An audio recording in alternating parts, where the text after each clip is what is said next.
భూమిలో పడి చావకుండా ఎడల అది ఒంటిగానే ఉండును, అది చచ్చిన ఎడల విస్తారముగా ఫలించును. ఈ మధ్యకాల సమయంలో దేవుడు మనతో మాట్లాడుతున్న మాట ఏంటంటే, అది చచ్చిన ఎడల విస్తారముగా ఫలించును. అందరం చెప్తాం, అది చచ్చిన ఎడల విస్తారముగా ఫలించును. చచ్చిపోతేనే ఫలం వస్తుంది. ఈ మధ్యకాల దేవుడు ఏం చెప్తున్నాడంటే చచ్చిపోమంటున్నాడు. ఎంతమంది సిద్ధంగా ఉన్నారు చచ్చిపోవడానికి? ఇక్కడ ఏముంది? చచ్చిపోతేనే అది చచ్చిన ఎడల విస్తారముగా ఫలించును. ఈ మాటలో ఉద్దేశం ఏంటంటే, మన ముందు నుంచి మనం చదువుకుంటూ వెళ్తే 23వ వచనంలో ఉంది కదా, అందుకు యేసు వారితో ఇట్లా, నేను మనిషి కుమారుడు మహిమ పొందవలసిన గడియ వచ్చి ఉన్నది. గోధుమ గింజ భూమిలో పడి చావకుండా ఎడల అది ఒంటిగానే ఉండును, అది చచ్చిన ఎడల విస్తారముగా ఫలించును. హల్లెలూయా, హల్లెలూయా. యేసుక్రీస్తు వారి ఈ లోకములకు వచ్చి తండ్రి చిత్తాన్ని నెరవేర్చారు. ఆయన మరణిస్తూ ఏం చేశాడు? 12 మంది శిష్యులను సిద్ధపరిచాడు. ఆయన బ్రతుకున్నప్పుడు ఆయన 3.5 సంవత్సరము దేవునికి పని చేసేటప్పుడు శిష్యుల యొక్క పాత్ర ఎక్కడ కూడా మనకి కనబడదు. వాళ్ళు దేవుడితోనే నడుస్తూ ఉన్నారు, దేవుని కార్యాలు చూస్తున్నారు, ఆయనతో కలిసి వెళ్తూ ఉన్నారు. ఆయన ప్రార్థన చేస్తూ ఉన్నా వీళ్ళు ఏం చేస్తున్నారు? నిద్రపోతూ ఉన్నారు. అవునా కదా? అయితే యేసుక్రీస్తు వారు చనిపోయి మరలా తిరిగి లేచినప్పుడు యేసుక్రీస్తు వారికి గోధుమ గింజగా పోల్చుకుంటూ, ఎరువు అది చచ్చిపోతని మరలా అది విస్తారముగా ఫలిస్తుంది. యేసుక్రీస్తు వారు చనిపోయిన తర్వాత ఆయన మరలా తిరిగి పునరుత్థానుడే తిరిగి లేచి ఆరోహణమై వెళ్ళిపోయిన తర్వాత 12 మంది శిష్యులు కూడా దేవుని ఆత్మ చేత నింపబడి ఆయన పని జరిగించారు. హల్లెలూయా, అవునా కదా? ఆయన చనిపోయి ఆరోహణమై వెళ్ళిన తర్వాతే అపోస్తలుడైన పేతురు కానీ పౌలు కానీ అనేకులు కూడా దేవుని చిత్తాన్ని నెరవేర్చడానికి, రాజ్య వ్యాప్తి కొరకు అనేకులను కూడా సిద్ధపరుస్తూ వచ్చారు. అయితే ఈ మధ్యకాల సమయంలో దేవుడు మనతో మాట్లాడుతున్న మాటలు ఏంటంటే, చచ్చిపోవాలి, చస్తేనే గొప్పగా విస్తారంగా మనము జీవించగలుగుతాం, విస్తారమైన దీవెనలు మనము పొందుకోగలుగుతాం. ఇప్పుడు గింజలు మనము భూమిలో పాతి పెడితే వెంటనే మొలక రాదు. ఏమైపోతుంది? అది లోపలికి వెళ్ళి చచ్చిపోవాలి. అది అంత చీకిపోయిన తర్వాత మొలక వస్తుంది. అవునా కదా? మనము కూడా క్రీస్తును అంగీకరించిన మనము, క్రీస్తును తెలుసుకున్న మనము, ఈ క్రైస్తవ జీవితాన్ని కొనసాగిస్తున్న మనము కూడా చనిపోవాలి. చనిపోతేనే దేవుని యొక్క దీవెనలు మనము అనుభవించగలుగుతాం. అందరం గట్టిగా హల్లెలూయా, హల్లెలూయా. మెలకువ కలిగి దేవుని యొక్క మాటలు విందుముగాక. కొద్ది నిమిషాలు కొన్ని మాటలు మనం విందాం, చదువుకున్నాం. అసలు ఏ విషయాలు మనం చచ్చిపోవాలి, ఏ విషయాల్లో చచ్చిపోవాలని దేవుడు తెలియచేస్తూ ఉన్నాడు అంటే, మొదటిగా మనం చూస్తే రోమపత్రిక 6వ అధ్యాయము 11 నుంచి మనము చూస్తే దాంట్లో 14వ వచనం మనము చదువుకున్నాం. రోమరాసిన పత్రిక 6వ అధ్యాయము 11వ వచనం నుంచి 11వ వచనం మనం చదువుకున్నాం. అటువలే మీరును పాపము విషయమై మృతులుగాను, దేవుని విషయమై క్రీస్తు యేసునందు సజీవులుగాను మిమ్మును మీరే ఎంచుకొనుడి. హల్లెలూయా, హల్లెలూయా. మొదటిగా మనము చూస్తే దేవుడు చెప్తూ ఉన్నాడు, చచ్చిన ఎడల దీవెన పొందుకుంటావు, లేకపోతే దీవెన కలగదు. మనము క్రీస్తు రక్తము చేత కలుగబడిన మనము పాపము విషయంలో చనిపోవాలి. ఏ విషయంలో? అందరూ చెప్పాలి, బాగా. ఏ విషయంలో? పాపము విషయంలో చనిపోవాలి. అసలు పాపం అంటే ఏంటి చెప్పండి? పాపం అంటే ఏంటి? ఆజ్ఞ అతిక్రమమే పాపం. ఇంకా చెప్పాలి, మీరు చెప్తేనే ముందుకు వెళ్తాను. అబద్ధపడిన పాపమే. చర్చిలో పాపం చూసేలా ఒక్కటే ఉన్నా చెప్పాలి, అందరూ చెప్పాలి. ఏంటిది పాపం అంటే ఏంటి? ఆజ్ఞ అతిక్రమమే పాపం. ఇంకా విగ్రహారాధన పాపం, అబద్ధ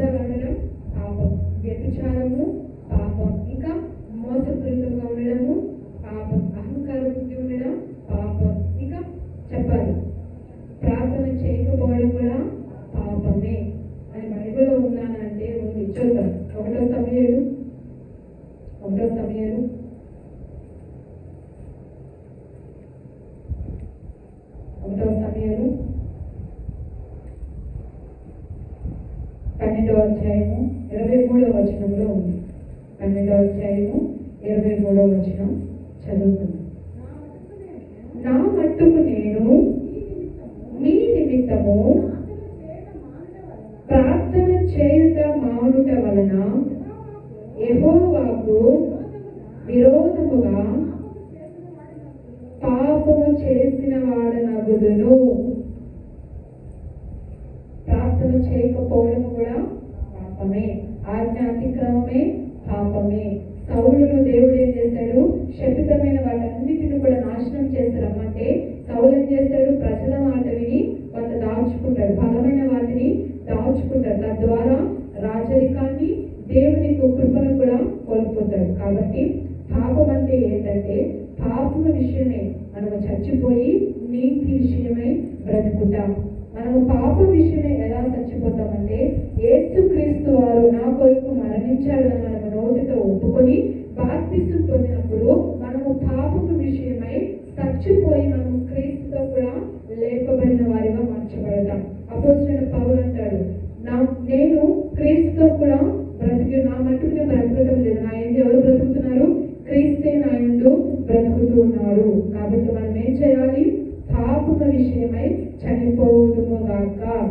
పాపము అంటే విగ్రహారాధన, ఇంకా ఆజ్ఞ అతిక్రమము, ప్రార్థన చేయకపోవడము, చెప్పాలి మోసముగా బ్రతకడము, అన్యాయముగా బ్రతకడము, కపటముగా జీవించడం, ఇవన్నీ కూడా పాపపూరితమైన లక్షణాలు. కాబట్టి వీటన్నిటి విషయంలో మనము చచ్చిపోవుదుము గాక. ఆమేన్, హల్లెలూయా, హల్లెలూయా. ఒక క్రైస్తవుడు పాపం విషయంలో చనిపోయి నూతనముగా క్రీస్తులో జీవించాలి. అలా జీవించినప్పుడు మనం పాపం విషయంలో మృతులుగా మార్చబడతాం. ఆ వాక్యం చదువుకున్నాం రోమా రాసిన పత్రికలో 6వ అధ్యాయంలో మనం చదువుకున్నాం 11వ వచనం.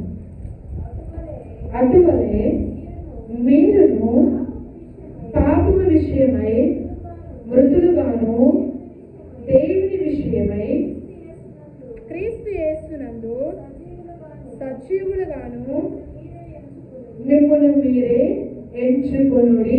8వ వచనం నుంచి మనం చదువుకుంటే, మనము క్రీస్తు కూడా చనిపోయిన ఎడల మృతుల నుండి లేచిన క్రీస్తు ఇకను చనిపోడనియు, మరణములకు ఇకను ఆయన మీద ప్రభుత్వం లేదనియు ఎరిగి ఆయనతో కూడా జీవించుదామని నమ్ముచున్నాము. ఏలయనగా ఆయన చనిపోవట చూడగా పాపము విషయమై ఒక్కవారే చనిపోయిన కానీ ఆయన జీవిత చూడగా దేవుని విషయమై జీవించుచున్నాడు. హల్లెలూయా, హల్లెలూయా. పాపము విషయమై మనము చనిపోయి నీతి విషయమై మనము బ్రతకాలి. యేసుక్రీస్తు వారు కూడా ఈ లోకంలో మనందరి పాపముల నిమిత్తమైన మరణించి మరలా ఆయన దేవుని విషయమై నీతి విషయమై పునరుత్థానుడై తిరిగి లేచాడు. మనమందరము కూడా పాపము విషయమై చనిపోయి క్రీస్తు యందు నీతిని జరిగించే వారిగా బ్రతుకుదుము గాక. ఆమేన్, ఆమేన్. అది సత్యం ఎడల ఏమవుతుంది? విస్తారమైన దీవెనలు పొందుకుంటుంది. మనమందరము కూడా పాపము విషయంలో చచ్చిపోదుము గాక, నీతి విషయంలో బ్రతుకుదుము గాక, క్రీస్తుతో కూడా మనము జీవించుదుము గాక. హల్లెలూయా, హల్లెలూయా. చెప్పాలి, మొదటిగా మనం ఏ విషయంలో చచ్చిపోవాలి? చెప్పాలి, ఏ విషయంలో చచ్చిపోవాలి? అందరూ చెప్పాలి. పాపము విషయంలో మనము చచ్చిపోయి నీతి విషయంలో, నీతిని జరిగించుటలో, దేవుని చిత్తము జరిగించుటలో మనము జీవించుదుము గాక, బ్రతుకుదుము గాక. క్రీస్తు విషయంలోనే మనము సజీవులుగా జీవించుదుము గాక. ఏ పాప మాలిన్యము మనల్ని అంటకూడదు. కాబట్టి ఆ పాపములోనికి మరలా వెళ్ళకుండా ఉన్న నిమిత్తము మనం ఏం చేయాలి? ప్రార్థన చేయాలి. రెండవది, వాక్యాన్ని మన హృదయంలో ఉంచాలి. కీర్తనకారుడు అంటాడు 119వ కీర్తనలో మనం చదువుకుంటే 15వ వచనంలోనూ 11వ వచనంలోనూ, నాలో పాపము వండుకున్నట్లు నీ వాక్యము నా హృదయంలో ఉంచు ప్రభువా. పాపము నన్ను ఏలనీయక నా హృదయంలో నీ వాక్యము ఉంచుము. చదువుదాం 119వ కీర్తన. నీ ఎదుట నేను పాపము చేయకున్నట్లు నా హృదయంలో నీ వాక్యము ఉంచుకొని ఉన్నాను. ఆ వాక్యం మైక్లో చదువు, అందరం పలుకుదాం. నిద్రపోవద్దు. హల్లెలూయా, హల్లెలూయా. వాక్యం చదువుతాం. నీ ఎదుట నేను పాపము చేయకుండానట్లు నా హృదయములో ఈ వాక్యము ఉంచుకొని ఉన్నాను. ఆమేన్, హల్లెలూయా. పాపం విషయంలో చనిపోయిన మనలో క్రీస్తు జీవించాలి అంటే దేవునికి వాక్యానుసారముగా మనము బ్రతికినప్పుడే నీతిగా జీవిస్తాము, సజీవులుగా ఉంటాం. దేవుని మనము సంతోష పెట్టే వారిగా మనము జీవిస్తాము. హల్లెలూయా, హల్లెలూయా. 1 పేతురు 2వ అధ్యాయము 24వ వచనం చదువుదాం. 1 పేతురు 2వ అధ్యాయము 24వ వచనం.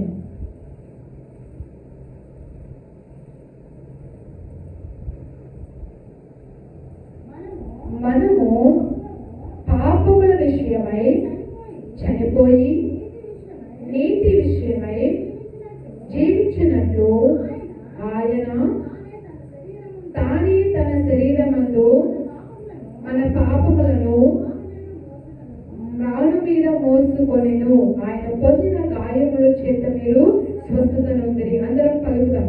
మనము పాపముల విషయమై చనిపోయి నీతి విషయమై జీవించినట్లు ఆయన తానే తన శరీరమందు మన పాపములను రాళ్ళు మీద మోసుకొనెను.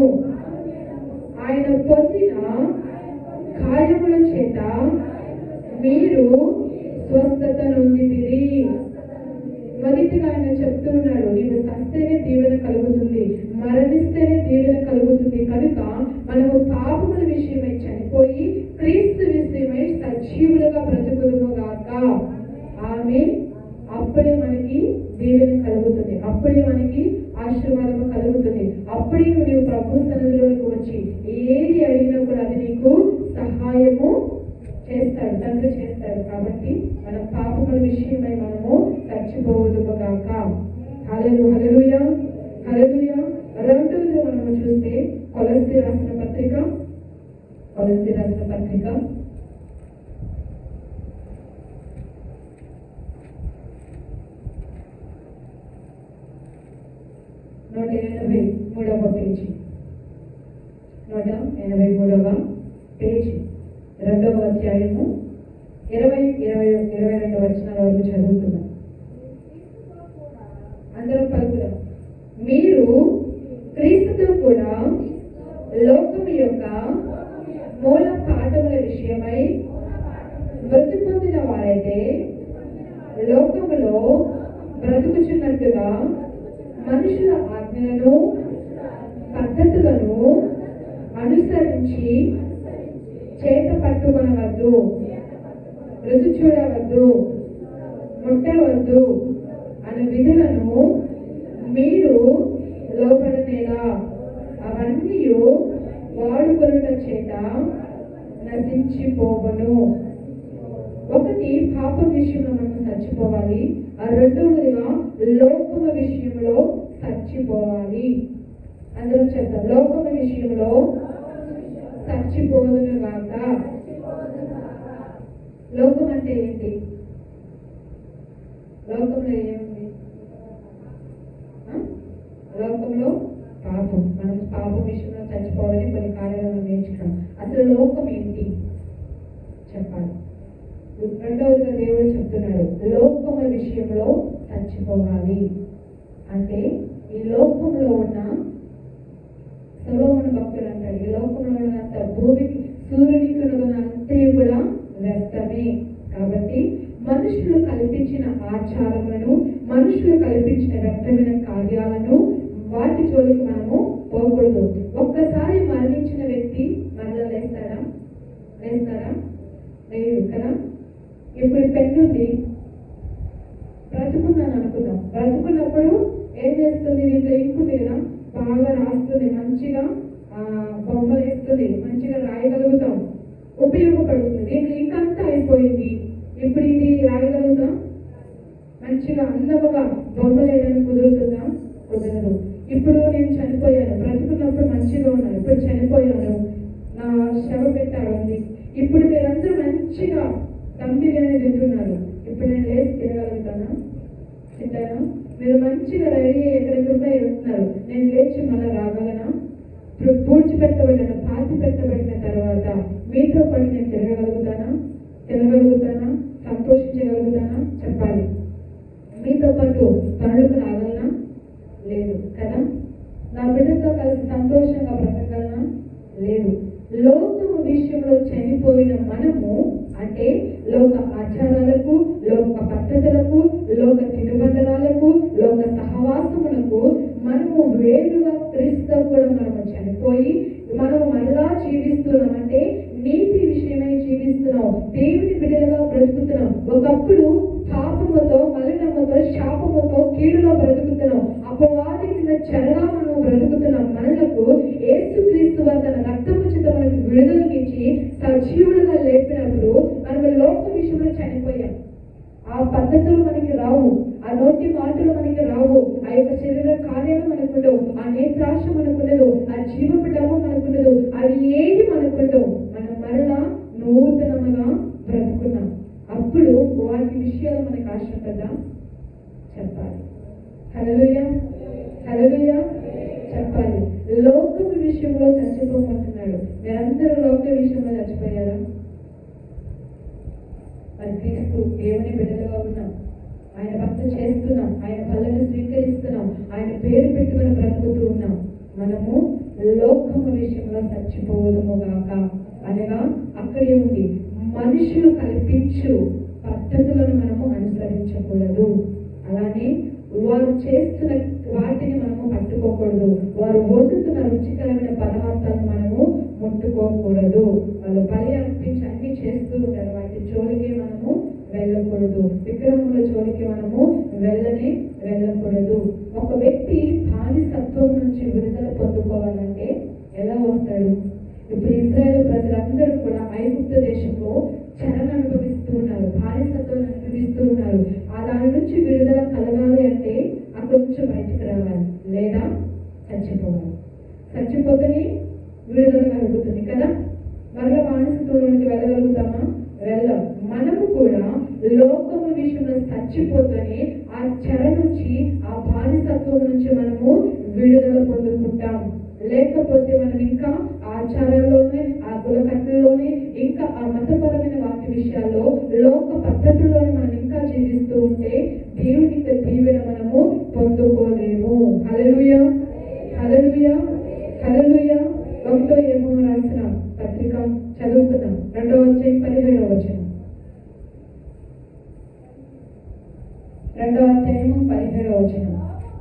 లోకమును దాని ఆశయు గతించిపోవచ్చునవి గాని దేవుని చిత్తమును జరిగించువాడు నిరంతరమును నిలుచును. హల్లెలూయా, హల్లెలూయా. నీవు అనుసరిస్తున్నావే లోక పద్ధతులు, నీవు లోక మనుషుల ఆచారాల చొప్పున నడుస్తున్నావే, లేదా నీవున్న ప్రాంతంలో నీ కుల పద్ధతులు పాటిస్తూ ఉన్నావే, అవన్నీ కూడా ఒక రోజు గతించిపోతాయి, నాశనం అయిపోతాయి. కానీ దేవుని చిత్తము ఎవరైతే నెరవేరుస్తారో, ఎవరైతే లోకము విషయంలో చచ్చిపోయి క్రీస్తు నిమిత్తము బ్రతుకుతారో వారంట నిరంతరము కూడా నిలుస్తారు. హల్లెలూయా, హల్లెలూయా, హల్లెలూయా. ఈ లోకము అనేది అపవాది. ఈ లోకంలో ఉన్నదంతా కూడా ఒక మాయ, ఈ లోకంలో ఉన్నదంతా కూడా ఒక పాపమే. నీవు పరిశుద్ధముగా క్రీస్తుని అంగీకరించి నూతన వ్యక్తిగా మార్చబడ్డావు. కానీ మన చుట్టూ ఉన్న వాళ్ళందరూ మారారా? చెప్పాలి. మారారా? మారలేదు. కానీ మన చుట్టూ ఎటు చూసినా పాపమే కనబడుతుంది. ఇటు వెళ్ళినా ఆచారభక్తి, అటు వెళ్ళినా లోక పద్ధతులు, ఇటు వెళ్ళినా బుద్ధి మాటలు, ఇటు వెళ్ళినా వ్యర్థమైన సంభాషణలు, ఇటు వెళ్ళినా కల్పన కథలు, అంటే లోకపరమైన వాటి వైపు వెళ్తూ ఉన్నాం. చుట్టూ ఎటు చూసిన అక్రమమే, పాపమే, వ్యభిచారమే, క్రోధములే, కోపములే, ఇవన్నీ ఉన్నాయి. వాటన్నిటి నుంచి మనం తప్పించుకోవాలంటే వాటి విషయంలో చచ్చిపోవడము గాక. ఆమెనైతే గట్టిగా చెప్తున్నాం, కానీ ఆచరణలో పెట్టలేకపోతున్నాం.